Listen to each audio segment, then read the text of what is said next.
Hello Year 9. So we are going to continue with our cells topic, and today we are going to be going over plant specialized cells. But to start off with, same as always, we have a task to begin. You have 5 questions up on the screen at the moment. What I'd like you to do is spend about 5 minutes answering these, and then after those 5 minutes are up, if you click play again on this video, if you pause it now, and then we will continue with the lesson.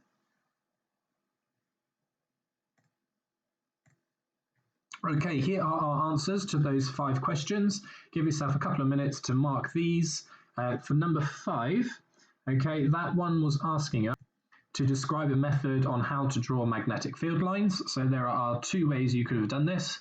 You could have done the one with the iron filings, so you sprinkle those onto a piece of paper over a magnet and then sketch the lines that you can then see, or you can then do it with a plotting compass. So then you put a piece of paper over a sheet with a magnet underneath it. Then you would put a plotting compass, actually no, the magnet's on top of the bit of paper, plotting compass, see where the arrow's going, move the plotting compass along and do that for all of the field lines. So what are we doing today? We're going to state the names of a number of different specialized plant cells. We're going to explain the need for cell differentiation. Okay, we should know our points about that already from our last lesson. And then last of all, we're going to describe how the structure then relates to the function of some specialized plant cells. So we should remember this diagram from our last lesson, okay, and how cells start off as stem cells and then they differentiate, so they become specialized, and so they can perform a particular role. Okay, so that's what a specialized cell is. A specialized cell is a cell which has a particular role, and then differentiation is when cells become specialized. So always remember those are slightly 2 different things, but differentiation leads to specialized cells.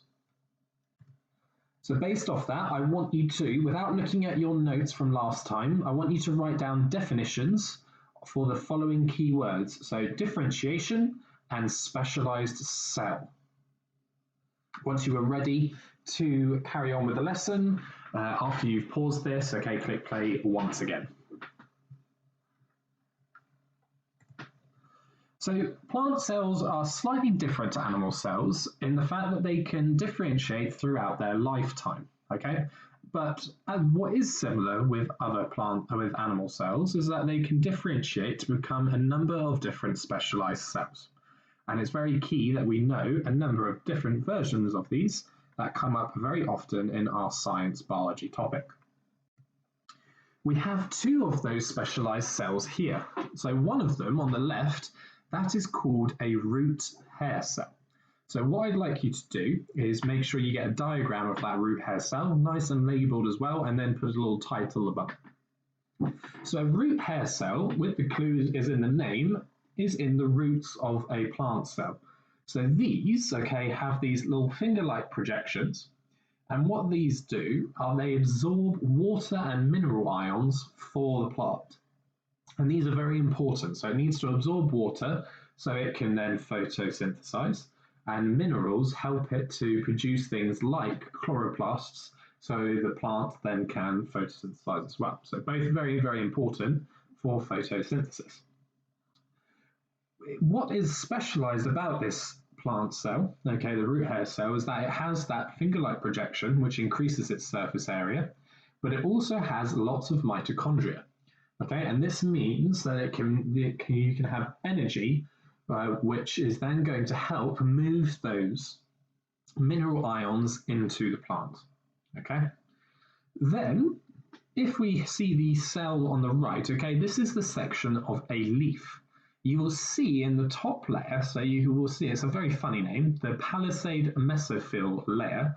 You will see these contain what are called photosynthetic cells. Okay, so these are our typical plant cells, I must say, and these are really important for photosynthesis. Okay, this is why they make up the top part of the leaf. Okay, because that's where the sunlight is going to go.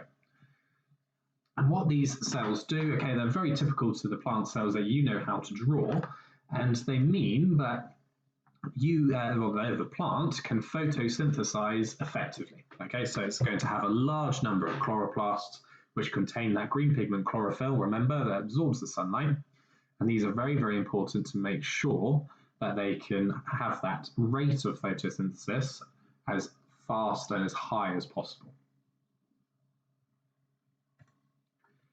These are two other types of plant specialized cell. So on the left, you will see what is called a phloem. Okay, so the phloem is a funny word, and you spell that with P-H-L-O-E-M. Okay, so the phloem, this helps to move things like sugars up and down the plant.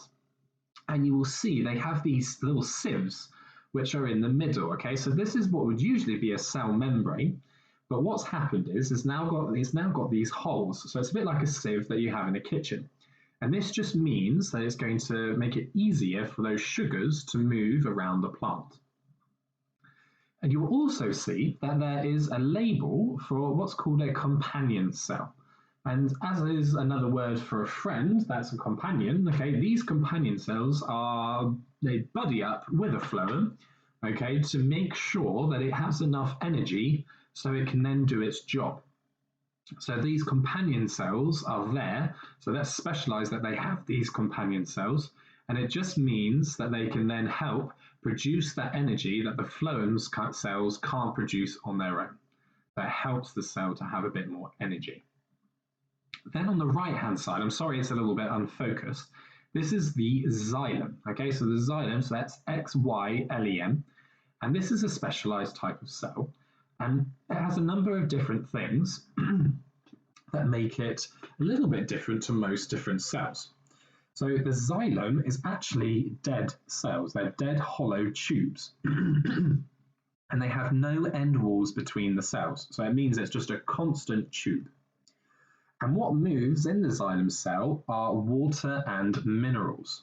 And to make sure that the structure, okay, this structure of the xylem is really strong, they have these thick walls which are strengthened by something called lignin.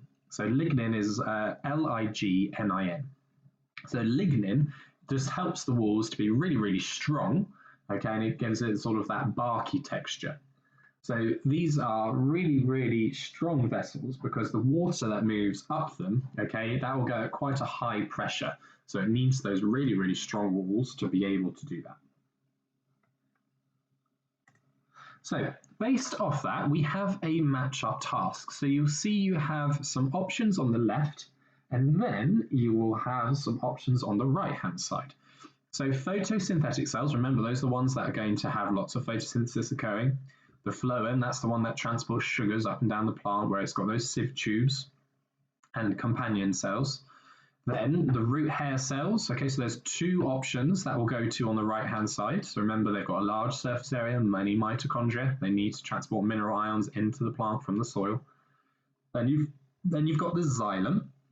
The xylem, remember, okay, they have their sort of dead cells, okay, so strengthened by lignin.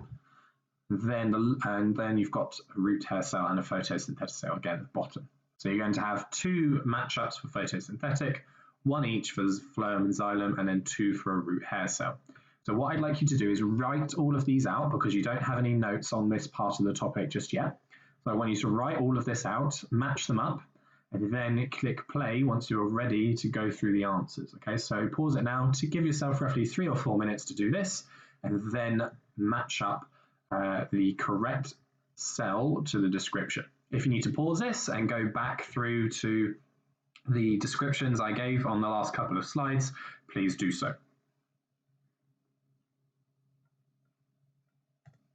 So here are the correct answers. Look for the colours. So phloem, that goes to the top. Root hair cells go to green. Photosynthetic cell goes to the darker grey, and then the xylem is the lighter grey. So mark these and then write in your notes or however you're doing your work how many you got out of 6. So just to finish off our lesson on specialised plant cells, I want us to do this little quick quiz. So you'll have a couple of questions that will cover both specialised animal and plant cells.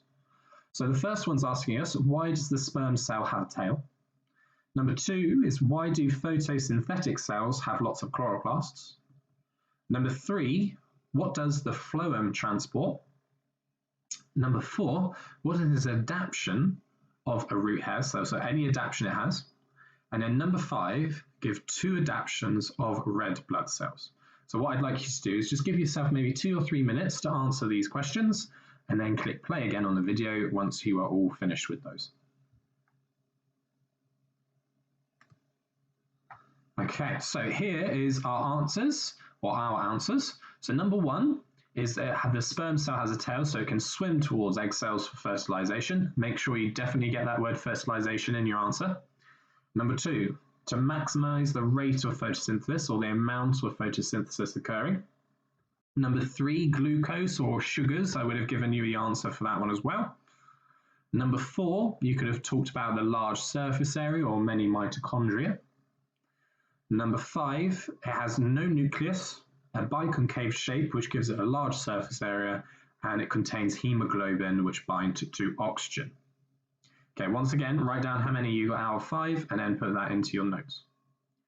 Really good work, everybody. I will look forward to seeing your week's work, okay, when you send that to me in an email after you have finished this lesson. Okay, so that will bring an end to the lesson. I will look forward to seeing your work. If you have any questions, just remember, you can always send me an email. I will look forward to seeing your work very soon.